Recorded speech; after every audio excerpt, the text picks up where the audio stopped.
Assalamualaikum warahmatullahi wabarakatuh. Kami akan mempresentasikan hasil kerja kelompok kami tentang sejarah Kerajaan Palembang. Berdirinya Kerajaan Palembang. Kerajaan Palembang berdiri sekitar abad ke-15 Masehi. Aryo Damar merupakan pendiri kerajaan ini. Ia sebenarnya mewakili Kerajaan Majapahit di Palembang Lamo atau nantinya disebut Kerajaan Palembang dengan gelar Adipati Aryo Damar. Runtuhnya Kerajaan Sriwijaya pada abad ke-12 menjadi cikal bakal berdirinya Kesultanan Palembang Darussalam. Kerajaan Sriwijaya yang juga disebut Kerajaan Maritim itu runtuh akibat dikalahkan oleh Kerajaan Majapahit dan Pulau Jawa. Ketika Sriwijaya runtuh sebagai pusat niaga, maka lahirlah suatu daerah atau kota yang dalam ejaan Cina disebut dengan sebutan Palembang yang kini lebih dikenal dengan sebutan Kota Palembang. Letak Kerajaan Palembang. Kesultanan Palembang adalah kerajaan bercorak Islam yang pernah berdiri di Palembang, Sumatera Selatan antara abad ke-17 hingga abad ke-19. Pada masa jayanya, wilayah kekuasaannya pernah mencakup Provinsi Sumatera Selatan, Bengkulu, Bangka Belitung, Jambi, dan Lampung. Raja-raja Kerajaan Palembang. 1. Sri Susuhan Abdurrahman, tahun 1659 sampai 1706. Yang kedua, Sultan Muhammad Mansur Jayo Ing Lago, 1706 sampai 1718. Yang ketiga, Sultan Agung Komarudin Sri Teruno, 1718 sampai 1724. Yang keempat, Sultan Mahmud Badarudin I Jayo Wikramo, 1724 sampai 1757. Yang kelima, Sultan Ahmad Najamuddin I Adikusumo, 1757 sampai 1776. Yang keenam, Sultan Muhammad Bahauddin 1776 sampai 1803. Yang ketujuh, Sultan Mahmud Badarudin II 1804 sampai 1813, 1818 sampai 1821. Sultan Ahmad Najamuddin II 1812 sampai 1813, 1813 sampai 1818. Peninggalan Kerajaan Palembang. 1. Benteng Kudu Besak. 2. Masjid Agung Palembang. 3. Makam Lembang.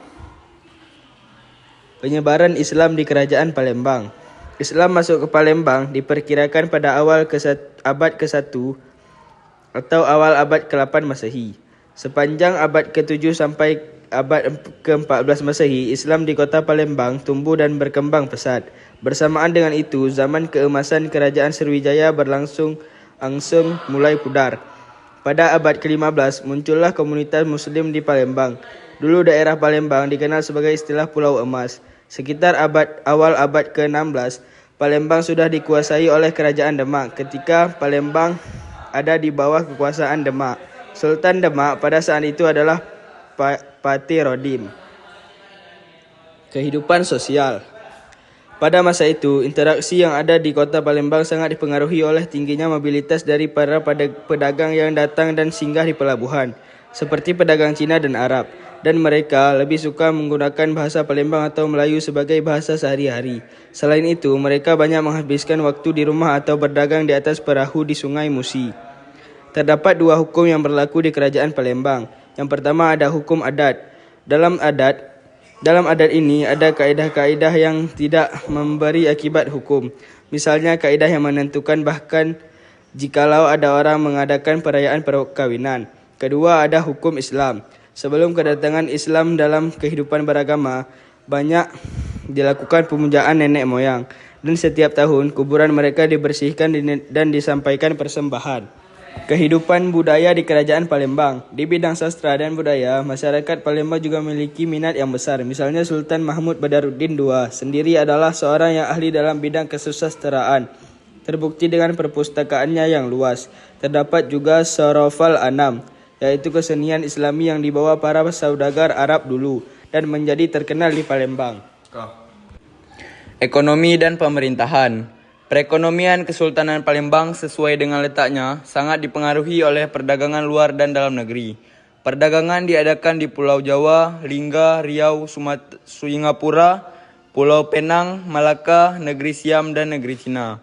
Di samping itu, dari pulau-pulau lainnya, hasil-hasil Kesultanan Palembang dan yang diekspor adalah rotan ikat.